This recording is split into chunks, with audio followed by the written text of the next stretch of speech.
എൽസമ്മ ടോക്സിൻ്റെ പുതിയൊരു വീഡിയോയിലേക്ക് സ്വാഗതം. ഇന്ന് സുൽത്താൻ ബത്തേരി ടൗണിൻ്റെ സെൻറ്ററിലുള്ള ജെയിൻ ടെമ്പിളിലേക്കാണ് പോകുന്നത്. കാഴ്ചകൾ കാണാം. ഇന്ന് വളരെ മനോഹരമായ ഒരു ഞായറാഴ്ചയാണ്. ഏകദേശം 4 മണി സമയമൊക്കെ ആകുന്നു. ഞങ്ങൾ മിക്കപ്പോഴും 4 മണി സമയങ്ങളിൽ അല്ലെങ്കിൽ ഒന്ന് ഫ്രീ ആയിരിക്കണം എന്നൊക്കെ തോന്നുന്ന അവസരങ്ങളിൽ വരാറുള്ളൊരു സ്ഥലമാണ് ഈ ജെയിൻ ടെമ്പിൾ എന്ന് പറയുന്നത്. ഇതിൻ്റെ ഒരു ഓപ്പണിംഗ് ടൈം എന്ന് പറയുന്നത് രാവിലെ 8 മണിക്ക് ഓപ്പൺ ചെയ്ത വൈകിട്ട് 5:30 വരെയാണ് ജെയിൻ ടെമ്പിൾ ഓപ്പൺ ആയിരിക്കുക. വിസിറ്റേഴ്സിന് അലൗഡ് ആയിട്ടുള്ള ടൈം എന്ന് പറയുന്നത് അതാണ്. പിന്നെ പാസ് ഉണ്ടോ എന്ന് ചോദിച്ചാൽ പാസ് ഇല്ല ഈ ടെമ്പിളിൽ കയറാൻ. നമുക്ക് ഫ്രീ ആയിട്ട് വന്ന് കയറാം, ടെമ്പിൾ കാണാം, അവിടെ കുറച്ച് സമയമൊക്കെ ഇരിക്കാം, നമുക്ക് തിരികെ പോകാം. ഈ ഒരു ക്ഷേത്രത്തിൻ്റെ ചരിത്രം പരിശോധിക്കുകയാണെങ്കിൽ ഏകദേശം 13-ാം നൂറ്റാണ്ടിൽ സ്ഥാപിക്കപ്പെട്ടു എന്നാണ് വിശ്വസിക്കുന്നത്. ആ ഒരു കാലത്ത് ഈ ക്ഷേത്രം ഒരു ആരാധനാലയം, ഒരുപാട് ജൈന മതസ്ഥർ വന്ന് ആരാധിച്ചിരുന്ന ഒരു കേന്ദ്രവും, അതൊക്കെ കഴിഞ്ഞ് ഒരു ഇമ്പോർട്ടൻ്റ് ആയിട്ടുള്ള കൊമേഴ്ഷ്യൽ ആക്ടിവിറ്റീസ് നടന്നിരുന്ന ഒരു സെൻറ്റർ ആയിരുന്നു ഈ ക്ഷേത്രമെന്നും പറയുന്നുണ്ട്. 18-ാം നൂറ്റാണ്ടാകുമ്പോഴത്തേക്കും ടിപ്പു സുൽത്താൻ ഇവിടേക്ക് കടന്നു വരികയും ഈ ക്ഷേത്രം അദ്ദേഹത്തിൻ്റെ ആയുധപുരയായി മാറുകയാണ്. അന്ന് ഗണപതി വട്ടം എന്നൊക്കെ അറിഞ്ഞിരുന്ന ഈ സ്ഥലം സുൽത്താൻസ് ബാറ്ററി എന്ന വേർഡിൻ്റെ അർത്ഥം സുൽത്താൻ്റെ ആയുധപുര എന്നാണ്. ബ്രിട്ടീഷുകാരാണ് അങ്ങനെ വിശേഷിപ്പിച്ചത് എന്ന് പറയുന്നു. പിന്നീട് ആ ഒരു വാക്ക് ലോപിച്ച് സുൽത്താൻ ബത്തേരി എന്നുള്ള ആ ഒരു സ്ഥലപ്പേരിലേക്ക് എത്തി എന്നാണ് ചരിത്രം പറയുന്നത്. അതുപോലെ തന്നെ ടിപ്പു സുൽത്താൻ മൈസൂരിലേക്ക് ബത്തേരിയിൽ നിന്നും ഒരു തുരങ്കപാത നിർമ്മിച്ചിട്ടുണ്ട് എന്നും ആ തുരങ്കപാതയുടെ തുടക്കം ഈ ക്ഷേത്രത്തിൻ്റെ ഉള്ളിലാണ് എന്നും പറയപ്പെടുന്നുണ്ട്.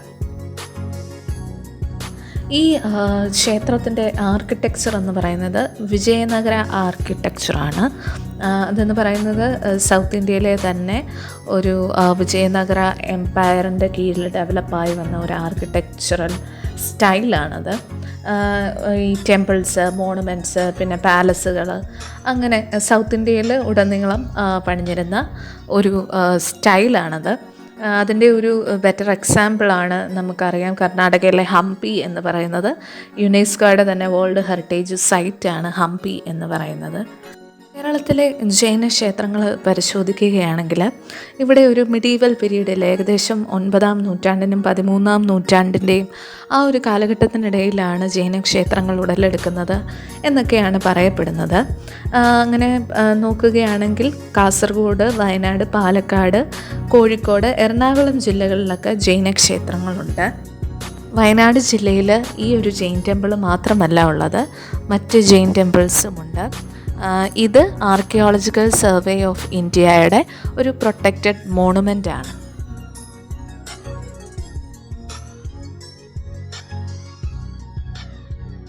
ടെമ്പിളിൻ്റെ ഒരു സൈഡ് ഏരിയയാണ്.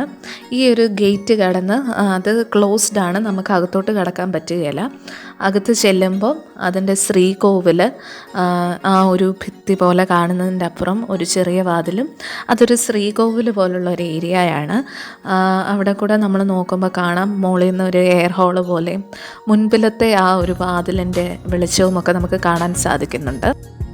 എല്ലാ ഹിസ്റ്റോറിക്കൽ പ്ലേസസിനും ഉള്ള ഒരു പ്രധാന ആകർഷണം എന്ന് പറയുന്നത് അതിൻ്റെ പരിസരത്തിലെ, അതിൻ്റെ അന്തരീക്ഷത്തിലെ ആ ഒരു ശാന്തതയും നിശബ്ദതയുമാണ്. അല്പസമയം നമ്മളെ അവിടെ പിടിച്ചിരുത്തുന്ന തരത്തിലെ ഒരു നിശബ്ദത ഈ ഒരു ക്ഷേത്രത്തിൻ്റെയും ഏറ്റവും വലിയ പ്രത്യേകത എന്ന് പറയുന്നത് ഇതിൻ്റെ അന്തരീക്ഷത്തിലെ ഇത്രയും വാഹനങ്ങൾ പോകുന്ന റോഡിൻ്റെ തൊട്ടരികിലായിട്ട് പോലും ഇതിൻ്റെ ആ ഒരു കോമ്പൗണ്ടിൽ കടക്കുമ്പോഴുള്ള ആ ഒരു നിശബ്ദതയാണ് നമ്മളെ ഏറ്റവും കൂടുതൽ ഇവിടേക്ക് ആകർഷിച്ച് കൊണ്ടുവരുന്നത്. ഇത് ഈ ക്ഷേത്രത്തിൻ്റെ ഒരു മെയിൻ എൻട്രൻസ് ആണിത്. ഇവിടെ കുറേ പ്ലാറ്റ്ഫോംസും അതിൻ്റെ തൂണുകളും, മേൽക്കൂരയില്ലാതെ കുറേ പ്ലാറ്റ്ഫോംസും തൂണുകളുമായിട്ടാണ് അതിൻ്റെ മുമ്പിലേക്ക് നമ്മൾ നോക്കുമ്പോൾ കാണാൻ സാധിക്കുക. ഇത് ഈ പ്രധാന ശ്രീകോവിൽ ഏരിയയിലേക്ക് പോകുമ്പോഴുള്ള തൂണുകൾ, അതിൻ്റെ ആ ഒരു പ്രധാന വാതിലാണിത്. അതും ഈ പറഞ്ഞ പോലെ പൂട്ടിയിട്ടിരിക്കുകയാണ്. നമുക്കതിൻ്റെ അകത്ത് കടക്കാൻ സാധിക്കുകയില്ല. ഇതിൻ്റെ മുകളിൽ ഈ കാണുന്ന ഈ ഒരു കൊത്തുപണി എന്ന് പറയുന്നത് ഇത് മഹാവീർ ജെയിനിൻ്റെ ആണ് എന്നാണ് വായനയിൽ നിന്ന് കിട്ടിയ അറിവാണ്. അത് മഹാവീർ ജെയിനാണ്. പിന്നീടുള്ള ഈ തൂണുകളിലെല്ലാം ഓരോ പൂക്കളായി അങ്ങനെ ആ ഒരു വിജയനഗര ആ ഒരു ആർക്കിടെക്ചർ സ്റ്റൈലിലെ സ്ക്വയർ തൂണുകളും അതിലെ കൊത്തുപണികളുമാണ് ഈ തൂണുകളിലെല്ലാം നമുക്ക് കാണാൻ സാധിക്കുന്നത്.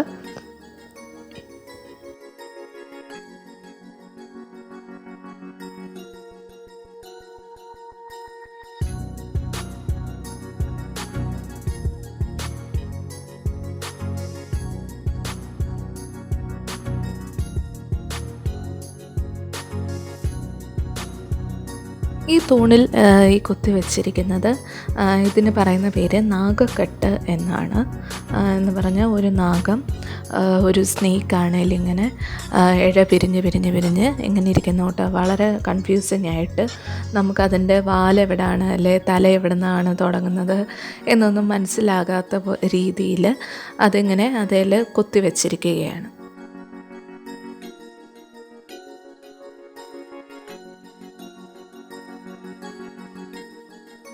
ഞങ്ങൾ ഈ ക്ഷേത്രത്തിൽ വരികയും കുറേ അധികം തവണ ഇവിടെ വന്ന് സമയം സ്പെൻഡ് ചെയ്യുകയും ഒക്കെ ചെയ്തിട്ടുണ്ടെങ്കിലും ഇന്നാണ് ഒരു വീഡിയോയായി ഇത് റെക്കോർഡ് ചെയ്യണം എന്നുള്ളൊരു ഐഡിയ വരികയും വീഡിയോ എടുക്കുകയും ഒക്കെ ചെയ്തത്. ഇതിൽ കുറേയധികം ചരിത്ര ഭാഗങ്ങളും കാര്യങ്ങളും ഒക്കെ ഞാൻ പറയുകയുണ്ടായി. അതിൽ അപ്ഡേറ്റഡ് ആയിട്ടുള്ള കാര്യങ്ങളൊക്കെ അറിയാവുന്നവരത് കമൻറ്റായി ഇടണം. കൂടുതൽ ചരിത്ര കാര്യങ്ങളെക്കുറിച്ച് അറിയാൻ താല്പര്യമുള്ളവർക്ക് അത് അറിയാനൊരവസരമാകും. ഈ വീഡിയോ നിങ്ങൾക്ക് ഇഷ്ടമായെങ്കിൽ തീർച്ചയായിട്ടും ഈ വീഡിയോ ലൈക്ക് ചെയ്യുക, ഷെയർ ചെയ്യുക, കമൻറ്റ് ചെയ്യുക, എൻ്റെ ചാനൽ സബ്സ്ക്രൈബ് ചെയ്യുക. And it's bye from Elsamma talks.